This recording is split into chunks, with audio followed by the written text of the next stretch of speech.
What up YouTube, Spike Robot here with another video. This time it's a live review of The Fighting Frontiersman. Oh, and if you're wondering what that background noise is, it's the Super Bowl parade. They're having one here. The Fighting Frontiersman is a Western movie part of the Durango Kid series of movies that was released on December 10th, 1946.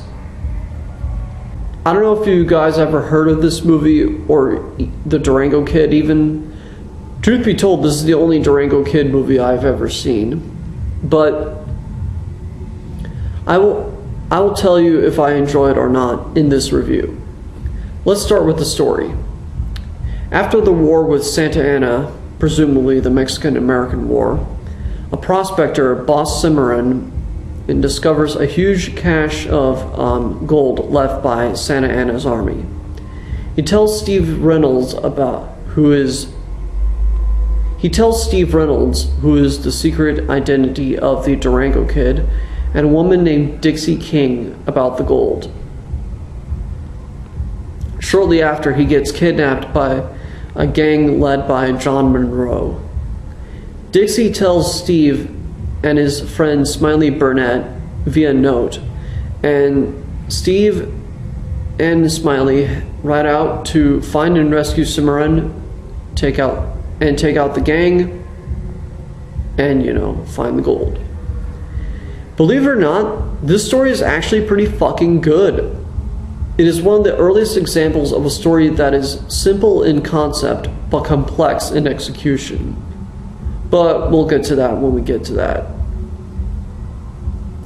I want to start by talking about the Durango Kid himself, at least from what I've gathered from watching this movie. The Durango Kid, to me, is not a fucking superhero. He's actually more of a vigilante. In fact, he has a lot in common with the Punisher. They are both vigilantes, they both wear dark clothes as their signature attire, they both have secret identities, and they both show no hesitation in killing their enemies. I'm not saying they're the same fucking character, let me make that very clear. What I'm saying is that their similarities are surprisingly noticeable. The Durango Kid is not your typical Western hero, and that is why he is so fucking good. I also have grown to like the whole plot line in this movie about finding gold from Santa Anna's army. The thing is, Steve decides to give the gold to all the men who suffered financial losses after the war, when he finds it. That is actually pretty fucking fascinating. It gets across the idea that war can make you rich even if you suffered a financial crisis. After all, you'll never get rich digging a ditch. And it still manages to be, and it delivers that idea while still managing to be ethical. That speaks for itself. I'm also surprised out of my goddamn mind that we have a pretty well done villainess, Dixie.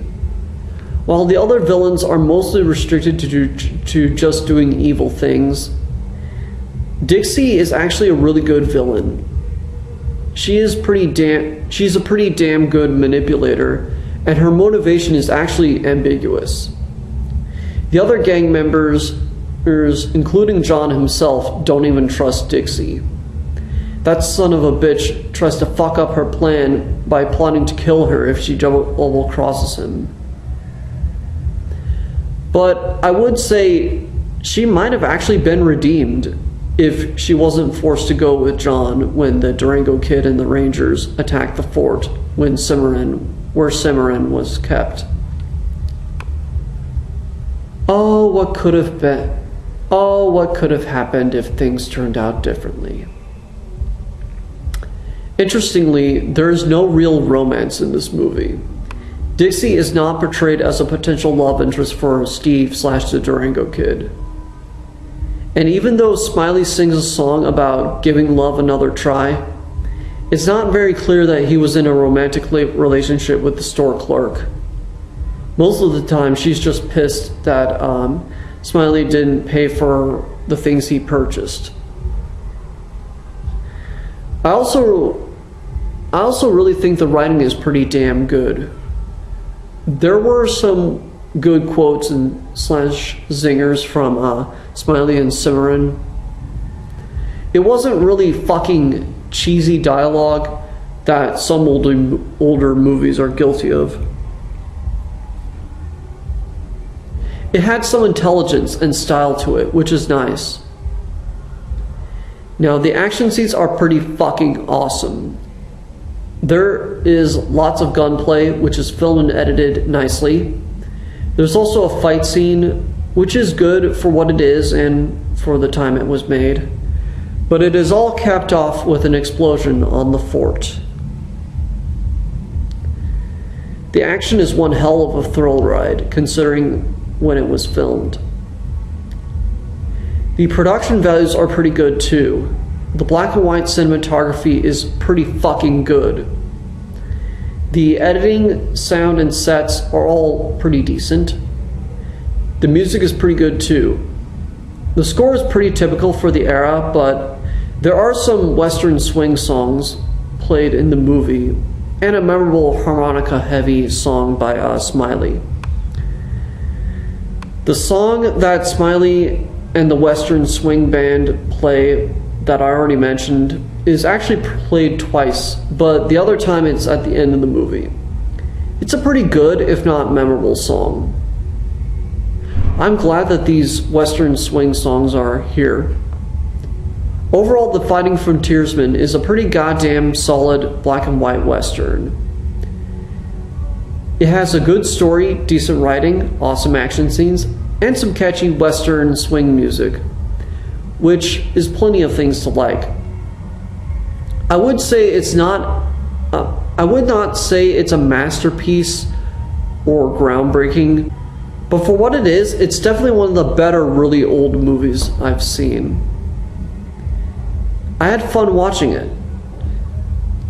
I would at least recommend watching this movie if you can find a copy of it.